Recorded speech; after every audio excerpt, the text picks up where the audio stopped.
Here I have VIVO IQOO U3, and today I'm going to show you how to set up gesture navigation method on this device.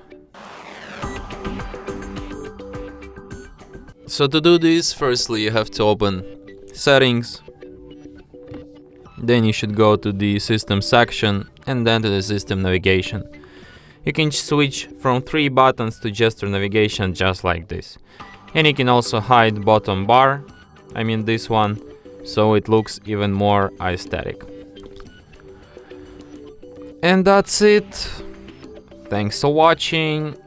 If you find this tutorial useful, don't forget to hit that like button and subscribe to our channel.